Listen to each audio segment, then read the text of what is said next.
What is up, ladies and gentlemen? So basically on my last couple videos, I've had somebody recording me, and I've had friends around in the last video I uploaded, and it's just, for a guy that's trying to start his YouTube channel, it's not very easy to be loud and not so shy, I guess, to put it in layman's terms. But basically what I'm going to try to do today is just record myself until I get familiar with it, until I'm more comfortable doing it around other people.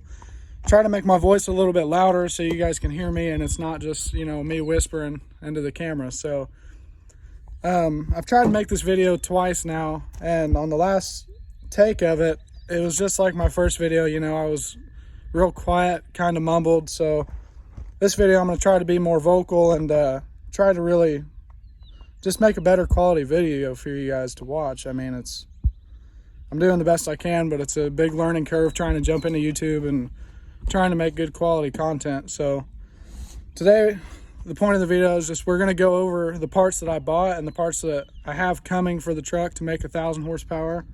And I've got some of them sitting right here, so let's jump right into it. So basically, this is a Borg Warner Forced Inductions S476. It's an 8710 turbine. Sorry if my hand's shaky, I'm doing this on my phone.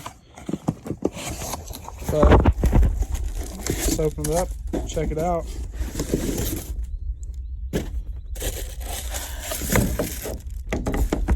This right here is a twin scroll 87mm 10 turbine. It's gonna mate to our BD, I believe it's a BD, 3-piece manifold. It's a T4. Let's get the important part out here. Oh yes. This one's kind of heavy, so I'm gonna have to set you guys down for a second.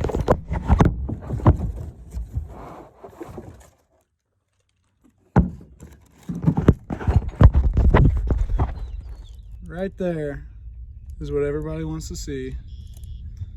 Nice billet aluminum. I think you genuinely have to do that.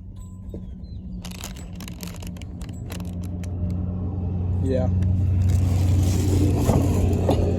All right. So as far as other parts for the truck go, we basically bought a fleece second gen swap kit. That includes, it would usually include a steed speed manifold, I think, but we opted for a BD 3-piece just because it was a little bit on the budget side of things. Just try to help me out for a little bit until I can afford a steed speed. But we got a fleece low mount downpipe, fleece install kit, which includes a feed line, drain line, your bolts, the studs to go from the manifold to the charger. And we also have fleece manifold studs, which I'm not sure if it's going to work yet, because I think the fleece manifold studs are meant for a steed speed manifold. And the steed speed manifold, where it mounts to the head's a little bit thinner than the BD, but we're going to see if it'll work. If not, I've got extra bolts from XDP that I ordered. So either way, hopefully this weekend we can do the second gen swap, and I'm going to do a video of it in time lapse to try to help you guys if you want to do a second gen swap on your truck. I know I've been looking on YouTube, and there's not a lot of good videos of second gen swaps, and I know it's helpful to see a couple different videos. Usually that's what I do. I look at a couple different videos and I pick up my own technique from everybody else's little things. So we're going to make a video about that. The only thing that's holding us up right now is I ordered this turbo from Power Driven Diesel, which right now they have a really good sale on turbos. So when I called them, I asked them, is the compressor housing V-band, which would be this part right here, because on my fleece second gen swap kit, there's a hot pipe elbow that connects to your stock intercooler pipe, and that's a V-band flange, which I'll show you what I mean. Originally I bought an S475 to put on the truck, but I decided to go billet. But as you can see right there, that is the V-band flange on the compressor housing. That would connect to your fleece elbow hot pipe. So a little O-ring goes in between, and then there's just a V-band clamp that holds them together. Well, the problem is the only charger from Power Driven Diesel that comes with that flange is a T6, which is their 96 turbine, you know, probably a 132 housing. And that version of the S476 has a V-band flange on the compressor. This one doesn't. So I hit up a couple different places, and I think Worley Custom Fab is going to overnight us a V-band flange tonight, and it should be here. You guys will probably be seeing this video on Thursday. Today's Wednesday. Should be here Thursday, so I need to get that welded on the compressor housing, and then probably Saturday we'll start the teardown of the truck and do start our second gen swap. And by that time, probably Sunday is when I'll have it done. So as long as everything goes okay, I mean, nothing's a given, but you guys will probably see that video on Monday, I'm guessing. Other parts for the truck, you know, we went over the manifold, the fleece install kit. We're going with industrial injection for fuel. They have a really good sale on injectors right now, and I've had good luck out of industrial injection. They're good guys. Even, you know, I've got a buddy that's running one of their 33% over CP3s, and he's had it in his truck for almost a year, and it's been really good for him. So we're doing a set of their 400 horsepower, 192% over 04.5 to 07 5.9 injectors, and a single 12 mil pump. I was going to run dual CP3s, but it's so much wiring and so much extra stuff in the engine bay, and really simplicity is the key here. The less moving parts, the better, less to break. So we're just going to do a single 12 mil pump, and that's plenty of fuel. That's enough fuel for 1,250 horse. The injectors will probably quit about 1,100, but we're only going for 1,000 horsepower. This is a stock bottom end, like I said in the last video. Really anything over 1,700 foot-pounds of torque is, you're pushing your limits, and I know that. I know I'm pushing the limits anyways, but it's something I've wanted to do for a long time, so it's something we're going to do, and I want to bring you guys along for the journey.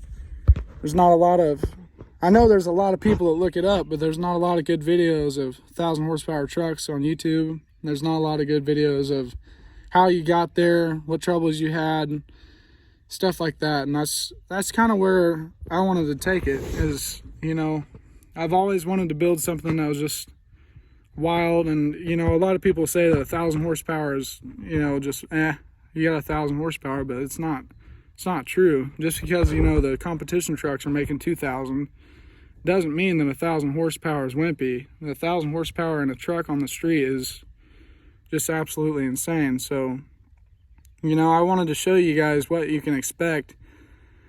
You know, how does it come up on boost? How does it react on the street? Can you daily drive it? Can you tow with it? Probably not, but, you know, we're going to try it. Just because I want you guys to be able to know, so that way if you do it, you know what to expect, and you know, you're not shooting in the dark. You know whether it's what you want or not. So I know I didn't show you guys the inside of the truck very well, but it's a pretty clean truck. I'll go show you under the hood, just show you what's popping.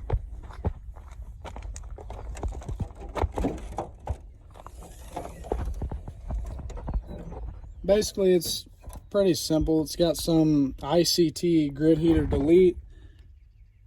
Not sure who that actually is.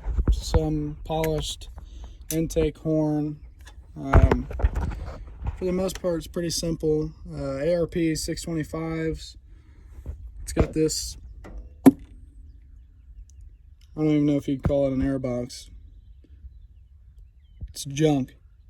But anyways, we're probably going to have to delete this battery tray and the battery. This is going bye-bye immediately because it looks just awful. Manifold's going, obviously. Other than that, you know, we're powder coating the hot pipe, which is this pipe right here for some of you that don't know. The compressor. I have a turbo blanket for the turbine housing. We're powder coating the intake horn, this intake elbow. We have a pipe coming for this because I believe this is plastic.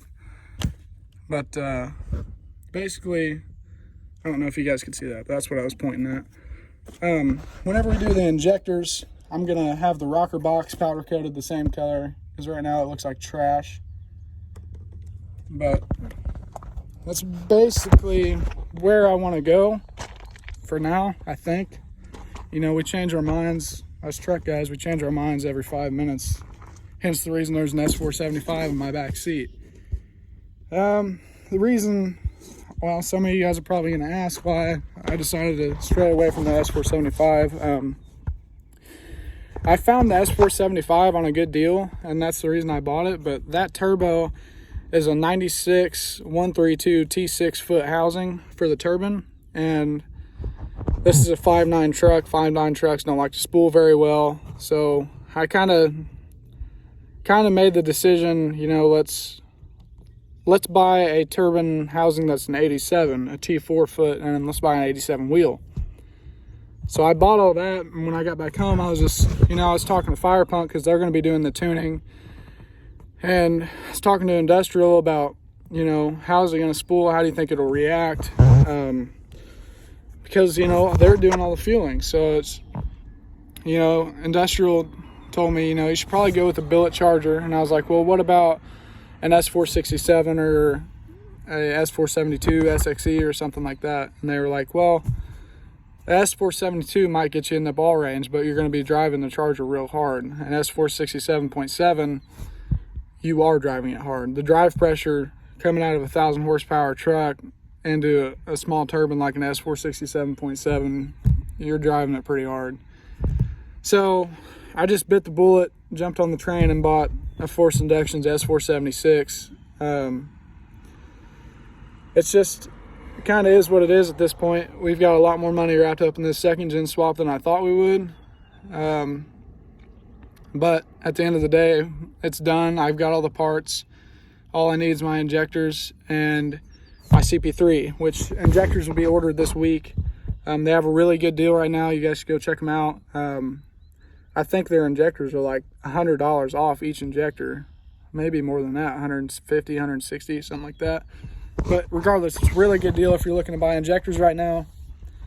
I think we already talked about pretty much everything as of right now, what the plan is. The truck is going to Fire Punk when I get the injectors and CP3 in, have a dyno tuned. I'm wanting to make, I've talked to a few guys, and the setup ought to be close to around 1050, somewhere in there.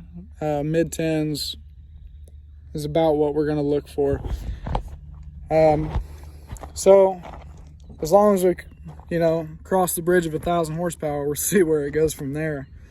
But one thing I didn't mention was that I wanted to powder coat the springs Illusion Cherry Red. I'm wanting to go with a better shock. So if you guys know of any good shocks, like I was considering a Fox, just a regular shock. But if you guys know of anything good, I know a couple guys run the Bilstein 5150s, but definitely want to upgrade the suspension on this a little bit. I'm going with Flight Fab 4-link arms down here. These are fine, but they're starting to chip. The coating from the factory is starting to go. I have fleece shock tower deletes that are powder coated Illusion Cherry. The steering is pretty tight in this truck, so I probably won't mess with it for a while. But when it does go, I'm wanting to upgrade to the track bar setup, the newer style. You know, try to get a little better steering out of it. The truck actually doesn't steer bad for a Dodge, but you know, that's something I definitely want to get taken care of down the road. Another thing, this intercooler doesn't leak yet, but I'm sure at one point it's going to. And Greg A on here, he's got an 05, but his engine bay setup's just perfect to me. You know, I do want to do the Mishimoto radiator, the Mishimoto intercooler, just because it's a really nice product. But anyways, this is where we're at with it. You know, it's just kind of is what it is. We're gonna make some power regardless. So just trying to rattle off anything that I can think of that I might be forgetting on build list and what we've bought. But if I can think of anything, I'll splice it in. I'm pretty sure that's everything, but the main focus is this right here. But thank you guys for watching. Thank you guys, everybody that subscribed. Thank you guys so much. I can't express how much I appreciate you guys' support and just coming back to check out the videos. I know I'm saying a lot. Just whenever you could sit here and rattle off to somebody in front of you all the stuff you had bought, but whenever you start recording, it's a completely different ball game. So but like I said, thank you guys. Like, share, subscribe. Please hit that like button. That helps me out a lot. Really, for one, if you tap the bell button and you hit the like button, it'll help you out a lot. Whenever I post a video, it'll come up in your feed more often. So that, and it helps other people see the videos because it lets people know that people actually like the video. But like, share, subscribe, comment, and the next video ought to be the 2nd gen swap and a time lapse. So thank you guys. Have a good day.